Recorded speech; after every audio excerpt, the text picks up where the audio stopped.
ହିତୋପଦେଶ ଅଧ୍ୟାୟ 20।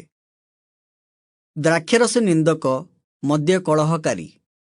ଯେ କେହି ତଦ୍ୱାରା ଭ୍ରାନ୍ତ ହୁଏ ସେ ଜ୍ଞାନବାନ ନୁହେଁ। ରାଜାର ଭୟଙ୍କରତା ସିଂହ ଗର୍ଜନ ପରି। ଯେ ତାଙ୍କର କ୍ରୋଧ ଜନ୍ମାଏ ସେ ଆପଣା ପ୍ରାଣ ବିରୁଦ୍ଧରେ ପାପ କରେ। ବିବାଦରୁ ନିବୃତ୍ତ ହେବାର ମନୁଷ୍ୟର ଗୌରବ, ମାତ୍ର ପ୍ରତ୍ୟେକ ମୂର୍ଖ ଲୋକ କନ୍ଦଳ କରେ। ଅଳସୁଆ ଶୀତ ସକାଶୁ ହଳ ବୁଲାଏ ନାହିଁ, ଏଣୁ ଶସ୍ୟ ସମୟରେ ସେ ଖୋଜିଲେ ହେଁ କିଛି ପାଏ ନାହିଁ। ମନୁଷ୍ୟର ମନର ମନ୍ତ୍ରଣା ଗଭୀର ଜଳତୁଲ୍ୟ, ମାତ୍ର ବୁଦ୍ଧିମାନ ଲୋକ ତାହା କାଢ଼ିବ। ଅଧିକାଂଶ ଲୋକ ଆପଣା ଆପଣା ଦୟାଳୁତା ପ୍ରଚାର କରନ୍ତି, ମାତ୍ର ବିଶ୍ୱସ୍ତ ଲୋକ କିଏ ପାଇପାରେ? ଯେଉଁ ଧାର୍ମିକ ଲୋକ ଆପଣା ସରଳତାରେ ଆଚରଣ କରେ, ତାହା ଉତ୍ତାରେ ତାହାର ସନ୍ତାନଗଣ ଧନ୍ୟ ହୁଅନ୍ତି। ଯେଉଁ ରାଜା ବିଚାରାସନରେ ବସେ ସେ ନିଜ ଚକ୍ଷୁ ଦ୍ୱାରା ମନ୍ଦ ବିଷୟ ସବୁ ଉଡ଼ାଇ ଦିଏ। ଆମ୍ଭେ ଆପଣା ମନ ନିର୍ମଳ କରିଅଛୁ, ଆମ୍ଭେ ଆପଣା ପାପରୁ ପରିଷ୍କୃତ ଅଟୁ, ଏହା କିଏ କହିପାରେ? ନାନା ପ୍ରକାର ବଟଖରା ଓ ନାନା ପ୍ରକାର ପରିମାଣ ଉଭୟ ସମାନ ରୂପେ ସଦାପ୍ରଭୁଙ୍କର ଘୃଣିତ। ଆପଣାର କର୍ମ ନିର୍ମଳ ଓ ସରଳ କି ନାହିଁ, ଏହା ଗୋଟିଏ ପିଲା ସୁଦ୍ଧା ଆପଣାର କର୍ମ ଦ୍ୱାରା ଆପଣାର ପରିଚୟ ଦିଏ। ଶୁଣିବା କାନ ଓ ଦେଖିବା ଆଖି, ଏହି ଦୁହିଁଙ୍କୁ ସଦାପ୍ରଭୁ ନିର୍ମାଣ କରିଅଛନ୍ତି। ନିଦ୍ରାକୁ ଭଲ ପାଅ ନାହିଁ, ନହେଲେ ତୁମ୍ଭେ ଦରିଦ୍ର ହେବ। ତୁମ୍ଭ ଚକ୍ଷୁ ଫିଟାଅ, ତହିଁରେ ତୁମ୍ଭେ ଖାଦ୍ୟରେ ପରିତୃପ୍ତ ହେବ। କିଣିବା ଲୋକ କହେ, ଭଲ ନୁହେଁ, ଭଲ ନୁହେଁ, ମାତ୍ର ଆପଣା ବାଟରେ ଗଲାବେଳେ ଦର୍ପ କରେ।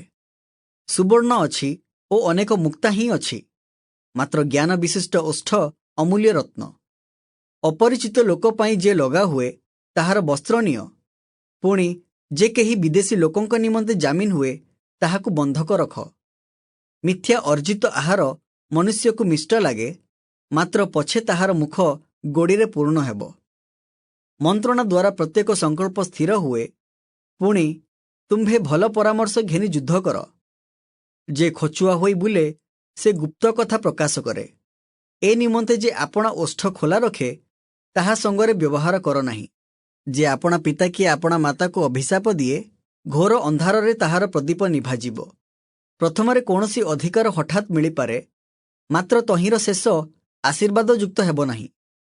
ଆମ୍ଭେ ଅନିଷ୍ଟର ପ୍ରତିଫଳ ଦେବା, ତୁମ୍ଭେ ଏପରି କଥା କୁହ ନାହିଁ। ସଦାପ୍ରଭୁଙ୍କଠାରେ ଅନୁସରଣ କର, ସେ ତୁମ୍ଭକୁ ଉଦ୍ଧାର କରିବେ। ନାନା ପ୍ରକାର ବଟଖରା ସଦାପ୍ରଭୁଙ୍କ ଘୃଣାର ବିଷୟ, ପୁଣି ଅଯଥାର୍ଥ ଦଣ୍ଡି ଭଲ ନୁହେଁ। ସଦାପ୍ରଭୁଙ୍କଠାରୁ ମନୁଷ୍ୟର ପାଦଗତି ହୁଏ, ତେଣୁ ମନୁଷ୍ୟ ଆପଣା ବାଟ କିପରି ବୁଝିପାରିବ? ଏହା ପବିତ୍ର ବୋଲି ହଠାତ୍ କହିବାର ଓ ମାନତ କଲା ଉତ୍ତାରେ ବିଚାର କରିବାର ମନୁଷ୍ୟ ପ୍ରତି ଫାନ୍ଦ ସ୍ୱରୂପ। ଜ୍ଞାନୀ ରାଜା ଦୁଷ୍ଟମାନଙ୍କୁ ପାଛୁଡ଼ି ପକାଇ ସେମାନଙ୍କ ଉପରେ ଚକ୍ର ବୁଲାଏ। ମନୁଷ୍ୟର ଆତ୍ମା ସଦାପ୍ରଭୁଙ୍କର ପ୍ରଦୀପ, ତାହା ଅନ୍ତରାଳୟସ୍ଥ ସବୁ ବିଷୟ ଅନୁସନ୍ଧାନ କରେ। ଦୟା ଓ ସତ୍ୟତା ରାଜାକୁ ରକ୍ଷା କରେ, ପୁଣି ଦୟା ଦ୍ୱାରା ତାହାର ସିଂହାସନ ସ୍ଥିର ହୁଏ।